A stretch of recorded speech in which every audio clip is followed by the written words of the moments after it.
अभी लड़कों question number 2 पे आ जाओ। समझ में ना आए तो पैसे वापस, तुम्हारी एमबी वापस और तुम्हारा पढ़ाना भी वापस। पढ़ाना छोड़ दूंगा मैं, ठीक है। अब आ जाओ इस वाले क्वेश्चन नंबर 2 पे।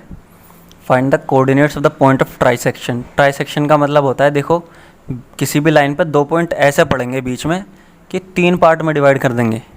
ट्राई बोले तो 3, तीनों सेक्शन तीनों पार्ट में डिवाइड करना। ट्राई बोले तो 3, ठीक है ना।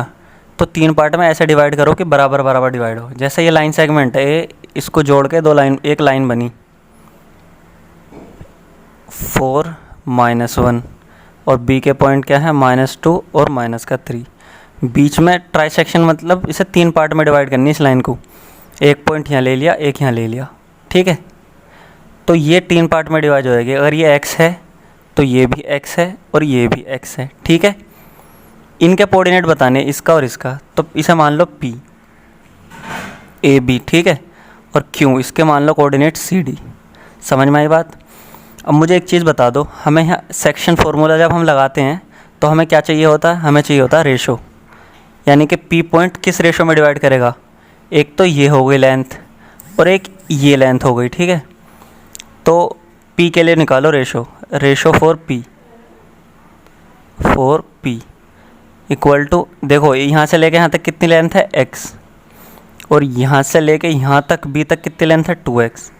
तो कितना आएगा x ख़त्म 1/2, यानी कि जो P के लिए रेशो है ना वो है 1/2, ठीक। तो यानी कि m1 और ये m2, ठीक है। रेशो m1 m2 ही तो लिखते हैं बे यार। बिलर होती बस मूड ख़राब हो जाता है मेरा तो। चलो दोबारा देखो, बिलर हो गया था, पता ही नहीं चला मुझे, मैं पढ़ाने में रह गया तुम्हें।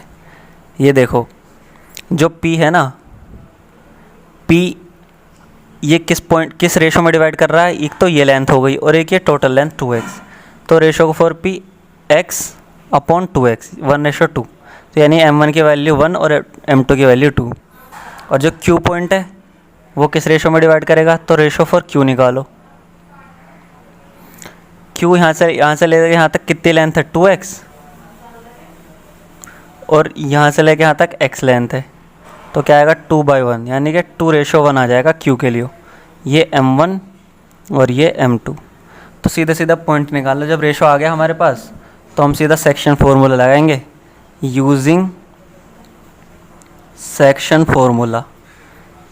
फार्मूला कुछ भी नहीं होता, जो बीच वाले पॉइंट होता है ना इनको निकालने के लिए होता है। जैसे P के लिए निकालो, A B equal to, section formula लिखते कैसे हैं, m1 + m2 divided by m1 + m2।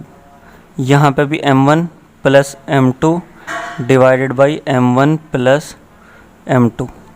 यहाँ लिखते हैं x2, यहाँ लिखते हैं x1, यहाँ लिखते हैं y2, यहाँ लिखते हैं y1, ठीक है। अब वैल्यू रख दो धीरे धीरे। ये लिख लो x1 ये हो गया y1, ये है x2 और ये है y2, ठीक है। m1 कितना है P के लिए, ये P के लिए निकाल लें हम। P के पॉइंट निकाल लें AB। जब Q के निकालेंगे तो CD। P के लिए m1 हो गया 1 और m2 हो गया 2। तो यानी कि m1 1 और x2 की वैल्यू यहाँ से उठाओ -2 प्लस m2 2 और x1 की वैल्यू यहाँ से उठाओ, ठीक है। नीचे m1 + m2 यानी कि 1 + 2, ठीक है। m1 1 y2 -3 वहाँ से देखो, m2 2 और y1 कितना -1। समझ में आई बात। इसको करो -2 + 4 दूनी 8 डिवाइडेड बाई 3, -3 -2 डिवाइडेड बाई 3 कितना आ गया, -6 डिवाइडेड बाई 3, और ये -5 डिवाइडेड बाई 3। +6 आएगा, देखो ये आएगा 2 और -5/3।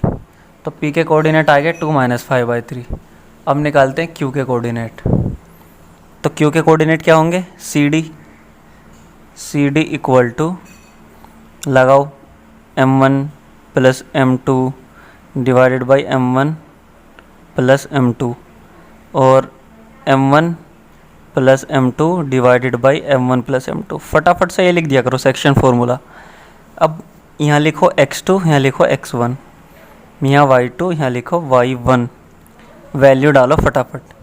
वैल्यू डालने में दिक्कत नहीं होनी चाहिए ज़रा सी भी। m1 इसके लिए क्या है, देखो q के लिए m1 है 2 और m2 है 1, ये हमने निकाल चुके हैं। ठीक, यही तो चाहिए बस।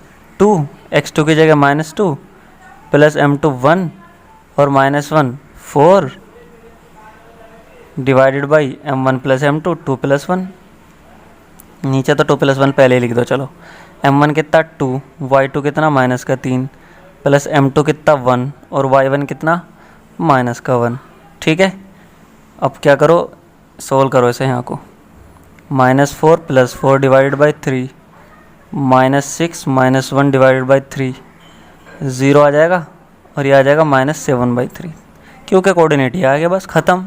यही तो निकालना था हमें, कोऑर्डिनेट ऑफ ट्राइसेक्शन। पी के कोऑर्डिनेट ये और क्यू के ये। ख़त्म क्वेश्चन। सब्सक्राइब मारो फटाफट।